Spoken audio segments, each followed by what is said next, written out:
प्यारे दोस्तों, इस वीडियो को देखने से पहले हमारे चैनल को सब्सक्राइब करें, बेल आइकन दबाएं और लाइक का बटन जरूर दबाएं ताकि आपको बानी एडम सीरीज की हर नई किस्त फौरन मिल सके। आइए शुरू करते हैं आज की शानदार कहानी के साथ। आदम अलैहिस्सलाम की तख्लीक से पहले आसमान एक बेपनाह सुकून में डूबा हुआ था। हर फरिश्ता इबादत में मसरूफ, नूर की लहरों में तीर रहा। हर जर्रा खुदा की हम्द व सना में डूबा हुआ। मगर अचानक एक गैर मामूली रोशनी ने वहां कदम रखा। ये रोशनी इतनी पाकीज़ा, इतनी मुक़द्दस थी कि फरिश्तों की निगाहें उसकी तरफ खींच गईं।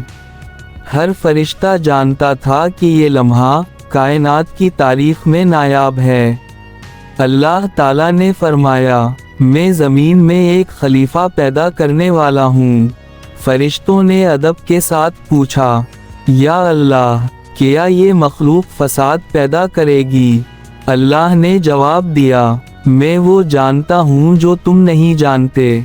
फरिश्तों के दिलों में सवालात उठे, मगर वो जान गए कि ये फैसला निहायत हिकमत से किया गया है। अल्लाह ताला ने मिट्टी को हुक्म दिया। आदम का जिस्म धीरे धीरे बनने लगा। हर हड्डी, हर रग, हर खदोखाल एक अजीम तख्लीक की अलामत थे। मगर जिस्म बेजान था। किसी ने नहीं सोचा कि इतने मामूली अनासिर में ऐसी अजमत छपी हो सकती है। फरिश्ते आदम को घूर कर देखते रहे। क्या ये सिर्फ मिट्टी है?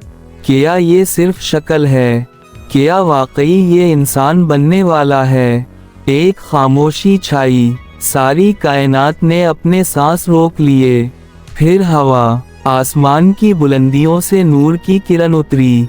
ये नूर इतना पाकीज़ा था कि फरिश्ते एक कदम पीछे हट गए, खुशू के साथ। नूर आदम के जिस्म में दाखिल हवा।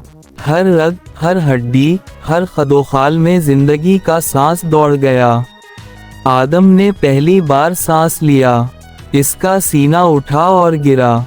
आंखें खिलें और उसने पहली बार कायनात को देखा। फरिश्ते हैरान, मसरूर, आजिज। ये वो लम्हा था जब पहली इंसानियत ने शूर पाया। आदम ने हर चीज को गौर से देखा। दरख्त, फूल, पानी, हवा, आसमान, सितारे, सब कुछ हैरत अंगेज था, मगर उसे समझ नहीं आ रही थी। इसे इल्म की जरूरत थी। ये इल्म ना सिर्फ देखने बल्कि समझने, जानने, पहचानने के लिए था। अल्लाह ताला ने आदम को तमाम चीज़ों के नाम सिखाए। ये इल्म ना सिर्फ याददाश्त का था, बल्कि शूर व फहम की बुनियाद भी। आदम हर चीज़ की हकीकत को जान गया। कायनात के उसूल और कवानीन, पौधों, जानवरों, अनासिर, हर शय के राज इसके जहन में खल गए। फरिश्ते हैरत से देख रहे थे। कभी किसी मखलूक को ऐसा इल्म नहीं दिया गया। अल्लाह ने फरिश्तों को हुक्म दिया कि वो आदम के सामने आएं। फिर फरमाया, जो कुछ तुम जानते हो, इसका नाम बताओ। फरिश्ते आजजी से बोले, सबहानिक, हमारे पास इल्म नहीं मगर जो आपने सिखाया। आदम ने अल्लाह की हिदायत से सब कुछ फरिश्तों को बताया। फरिश्ते आजजी में झुक गए। फिर अल्लाह ताला ने फरमाया, सब फरिश्ते आदम के सामने सजदा करें। ये सजदा इबादत नहीं बल्कि एजाज था। फरिश्तों ने आजजी के साथ सजदा किया। नूर और रहमत की लहरें कायनात में फैल गईं। लेकिन एक मौजूदा सजदा से इनकार कर गया। इब्लीस, इसने कहा, मैं इससे बेहतर हूँ, मुझे आग से बनाया गया, उसे मिट्टी से। ये गुरूर, तकब्बुर और हसद था। और यूं इंसान और शैतान के दरमियान पहला सरा शुरू हुआ। अल्लाह ने फरमाया, तो ज़मीन पर रहकर इंसानों को गुमराह करेगा, मगर वो मेरे बंदे हैं, तुझ पर उनका इख्तियार नहीं। ये फैसला इंसानी जिंदगी के इम्तिहानात का आगाज था। आदम ने समझा कि इंसान की तख्लीक علم اور اختیار سب اللہ کی حکمت سے ہے۔ یہ دنیا ایک امتحان ہے اور ہر انسان کا سفر سیکھنے، سمجھنے اور آزمائش کا ہے۔ آدم نے علم کا پہلا سبق پایا۔ یہ علم صرف دیکھنے اور سمجھنے کے لیے نہیں بلکہ ذمہ داری اٹھانے کے لیے تھا۔ آدم پہلا استاد، پہلا والد اور پہلا رہنما تھا۔ فرشتے آدم کی عظمت اور علم دیکھ کر عاجز ہوئے۔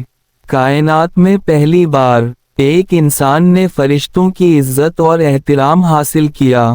اللہ نے آدم کو زمین میں جانوروں اور مخلوقات کے درمیان خلیفہ بنایا۔ یہ مقام نہ صرف طاقت کا بلکہ علم، شعور اور ذمہ داری کا بھی تھا۔ ابلیس نے فیصلہ کیا کہ وہ انسان کے ہر قدم پر رکاوٹ ڈالے گا۔ وہ چاہتا تھا کہ آدم کے نسلیں غرور، جہالت اور فتنہ میں مبتلا ہوں۔ آدم کی زندگی کا پہلا امتحان قریب تھا۔ انسان کو فیصلہ کرنا ہوگا کہ وہ روشنی اور علم کی طرف بڑھے گا یا شیطان کے راستے پر۔ آدم نے پہلا سبق سیکھا۔ علم، شعور اور فیصلہ کرنے کی طاقت اللہ کی طرف سے عطا ہے۔ انسان اسی طاقت کے ذریعے زمین پر خلیفہ بن سکتا ہے۔ اور یوں آدم نے پہلا قدم اٹھایا، زمین پر اپنا سفر شروع کیا۔ علم، شعور، ذمہ داری اور امتحان کے ساتھ یہ سفر انسان کی ہر نسل کے لیے سبق اور ہدایت کا آغاز تھا۔ اگر یہ کہانی آپ کے دل کو چھو گئی تو سبسکرائب کریں، بیل آئیکن دبائیں اور لائک ضرور کریں تاکہ آپ ہر نئی قسط فوراً دیکھ سکیں۔ آئیے ساتھ مل کر اس سفر کو جاری رکھیں اور علم و حق کی روشنی میں آگے بڑھیں۔